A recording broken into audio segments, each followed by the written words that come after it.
Hello अस्सलाम वालेकुम। Hope so आप सब लोग अच्छे होंगे और अल्हम्दुलिल्लाह हमेशा की तरह मैं भी अच्छी हूँ। तो आज बात करते हैं कि मेकअप का पहला स्टेप, सबसे पहला स्टेप जिसे हम लोग सीटीएम के नाम से जानते हैं।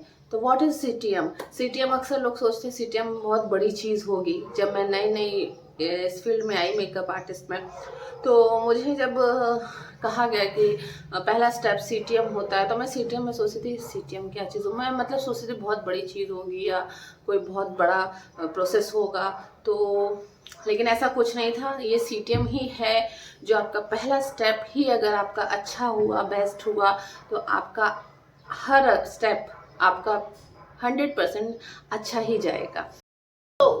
चलते हैं थोड़ी सी डिटेल में, थोड़ी सी गहराई में, इस सीटीएम की थोड़ी सी गहराई में कि बेसिकली इसका सही वर्क होता क्या है, ये करता क्या है।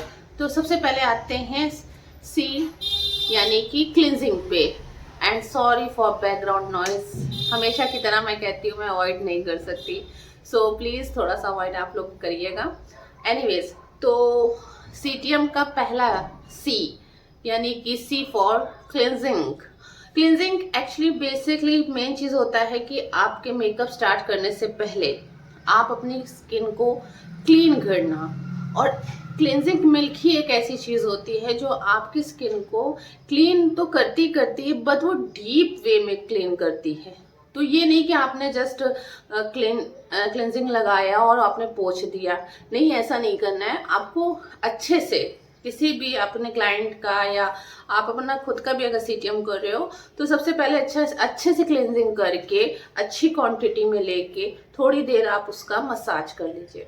तो उससे मसाज से ये क्या होगा कि एक तो आपकी स्किन में थोड़ी एक मॉइस्चराइजर, अच्छा सा मॉइस्चराइजर पहुंचेगा, क्लीन होएगी, वो डीप क्लीन करती है स्किन को, और साथ साथ में एक बेटर स्किन लुक थोड़ा सा दे देता है क्लेंजिंग मिल्क। कैसे करनी है? एक क्लिनिक अच्छे से अच्छी क्वांटिटी में लेके अपने क्लाइंट के फेस पे एज ए फेशियल मूवमेंट में आप अच्छे से उसको इस तरीके से राउंड राउंड करके क्लेंजिंग करेंगे। तो आप कर दीजिए। देन सेकंड स्टेप, सेकंड है हमारा, स्टेप तो नहीं कह सकती क्योंकि सीटीएम पूरा एक ही है। तो C for cleansing and T for toner. Toner का काम बेसिकली सब लोग जानते ही हैं, फिर भी मैं एक बार बताना ज़रूर चाहूँगी कि टोनर का सबसे बड़ा काम होता है कि आपके ओपन पोर्स को मिनिमाइज करना।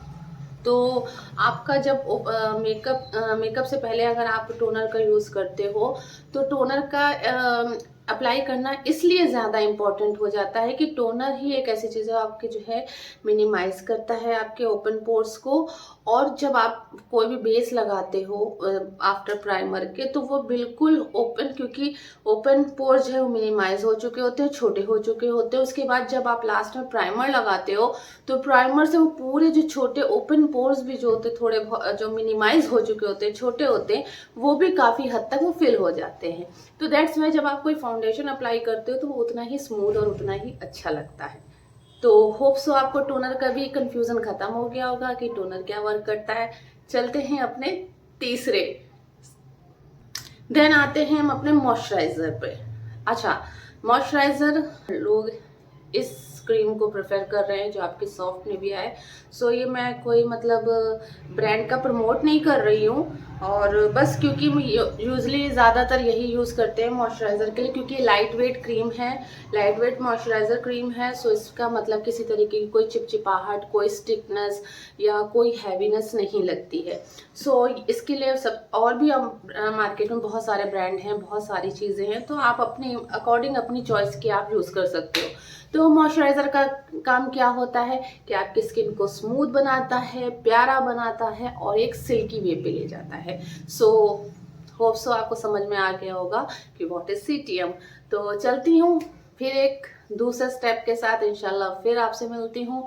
और अगर आपको मेरी चैनल बातें अच्छी लग रही हों, मेरी चीज़ें समझ में आ रही हों, तो प्लीज़ मुझे सब्सक्राइब करिएगा। तब चलती हूँ, तब तक के लिए अल्लाह हाफिज़।